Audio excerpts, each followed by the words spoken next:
Banking गुरु channel में आपका स्वागत है। आज हम अपनी इस वीडियो में आईडीएफसी फर्स्ट बैंक के फर्स्ट क्वार्टर फाइनेंशियल ईयर 22 के रिजल्ट्स एनालाइज करेंगे। आईडीएफसी फर्स्ट बैंक के इस क्वार्टर के रिजल्ट्स हम जैसे भी देखना चाहें हम उसे देख सकते हैं। जैसे पानी के आधे गिलास को हम देख सकते हैं, हाफ ग्लास फुल और हाफ ग्लास एम्प्टी। तो दोनों ही केस में हम इनके रिजल्ट्स को अपनी अपनी सोच के हिसाब से देख सकते हैं। तो मैंने प्रेफर किया है इस क्वार्टर को आईडीएफसी फर्स्ट बैंक को हाफ गिलास फुल देख के पॉजिटिव रिजल्ट्स देखने की हम कोशिश करेंगे। उसका कारण दो तीन कारण है। सबसे पहले, they have tried to reduce their cost of deposits over a period of 1 year. Saving bank interest 200 basis points, that means 2% उन्होंने कम करने की कोशिश की है। और कम करने के बाद भी उनके जो कासा डिपॉजिट्स हैं वो 33% से बढ़ के 50% के करीब आ रहे हैं। ये एक बहुत बड़ी बात है। That gives them A cushion कि हम जो एडवांसेज भी देंगे वो काफ़ी कॉम्पिटिटिव रेट्स पे वो दे सकते हैं। सेकंड, जो इनका एक्सपोजर था इंफ्रास्ट्रक्चर पोर्टफोलियो में वो इन्होंने रिड्यूस करने की कोशिश की है। अब उनका पोर्टफोलियो सिर्फ इंफ्रास्ट्रक्चर में 9% रह गया है और उतना ही उन्होंने रिटेल में इंक्रीज करने की कोशिश की है। तीसरा जो इनका अच्छा पॉजिटिव मुझे दिखता है वो है कि इन्होंने जो हाई वैल्यू डिपॉजिट्स हैं, 5 करोड़ से ऊपर के जो डिपॉजिट्स हैं उनको सिस्टमेटिकली कम किया है। अब छोटे छोटे डिपॉजिट्स के ऊपर इनका फोकस ज़्यादा है। तो ये एक 3-4 अच्छे हैं। अब इनके रिजल्ट्स को देखने के दो तरीके हैं। एक तो इन्होंने खुद ही कहा है कि बॉम्बे टोल प्लाजा के 824 करोड़ का अकाउंट इन्हें एनपीए करना पड़ा टेक्निकल कारण से, क्योंकि कोविड की वजह से उनका कैश फ्लो नहीं आ रहा था। अब जैसे ही लॉकडाउन खुलेगा उनका कैश फ्लो आ जाएगा और ये अकाउंट उनके एनपीए से बाहर हो जाएगा। अब एक तरीका तो ये है कि हम इनकी बात ना सुने और हम इनके टोटल एनपीएस की और ग्रॉस एनपीएस की फिगर 824 करोड़ के मुंबई टोल प्लाजा के अकाउंट को ऐड करके देखें। दूसरा, हम इनकी बात मान लें और इस अकाउंट को डिलीट करके कि अगर ये एनपीए ना होता तो क्या फिगर्स होती, हम वैसे देख सकते हैं। अब अपेरेंटली तकरीबन 630 करोड़ का लॉस अगेंस्ट लास्ट क्वार्टर का 127 करोड़ के प्रॉफिट के अगेंस्ट, तो रिजल्ट तो ख़राब दिखते हैं। लेकिन ये ख़राब है नहीं, क्योंकि अगर हम इनका एक तो वो देखें कि 824 करोड़ का अकाउंट उनको एनपीए करना पड़ा, उसके ऊपर 154 करोड़ की इनको प्रोविज़न करनी पड़ी। Secondly, as a prudent bank इन्होंने अपनी प्रोविजंस बढ़ाई हैं। इस क्वार्टर में 602 करोड़ से बढ़ा के इन्होंने 1800 करोड़ कर दी, मतलब 1200 करोड़ की इन्होंने प्रोविज़न बढ़ाई है।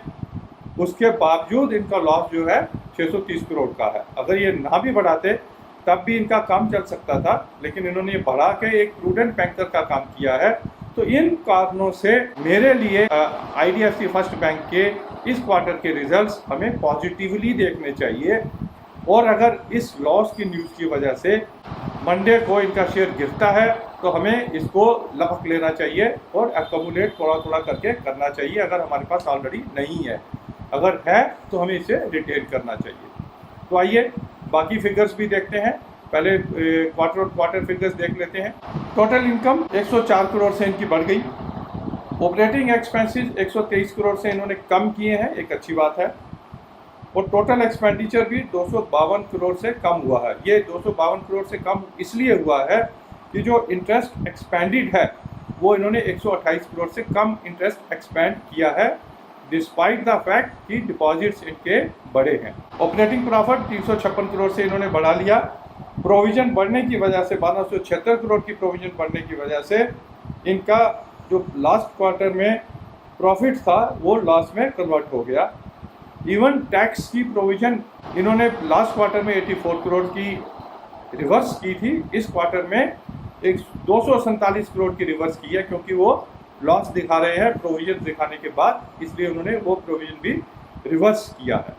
तो all in all interest expanded में इनको बेनिफिट हुआ, ऑपरेटिंग एक्सपेंसेस इन्होंने कम किए, ग्रॉस प्रॉफिट बढ़ाया जो इनका ग्रॉस प्रॉफिट जो आ रहा है, फर्स्ट टाइम 601 करोड़ का जो हाईएस्ट एवर ग्रॉस प्रॉफिट अगर YOY देखें तो 8% की ये ग्रोथ दिखा रहे हैं।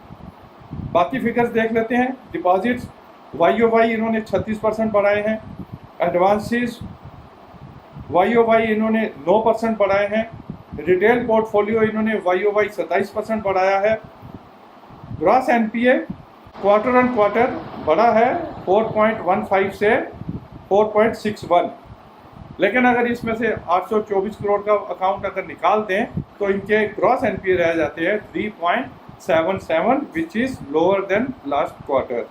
नेट NPA देखें 1.86 से बढ़ के 2.32 हो गए, और वन अकाउंट NPA को निकाल दें तो 1.61 हो जाते हैं, जो कि लास्ट क्वार्टर से कम है। तभी मैंने कहा था this is how we have to see their results, half glass full और हाफ ग्लास एम्प्टी। अब PCR का भी वही सीन है, 66% PCR घट के 50.86 हो गई इस क्वार्टर में। लेकिन अगर उस अकाउंट को छोड़ दें 824 करोड़ को, और जो इनकी 725 करोड़ की कोविड की प्रोविजंस हैं अगर उसको ऐड करें तो इनका PCR बन जाता है 77.23%, which is very near to 80% का जो हम नॉर्म लेके चलते हैं उसके बराबर ये हो जाता है इनका प्रोविजन कवरेज रेशियो। ये थे इनका छोटा सा एनालिसिस IDFC फर्स्ट बैंक के क्वार्टर 1 का रिजल्ट्स। अगर आपको ये वीडियो अच्छा लगा तो please subscribe to our channel so that in future also we can bring some good analysis on banking and finance topics for you. Thank you very much.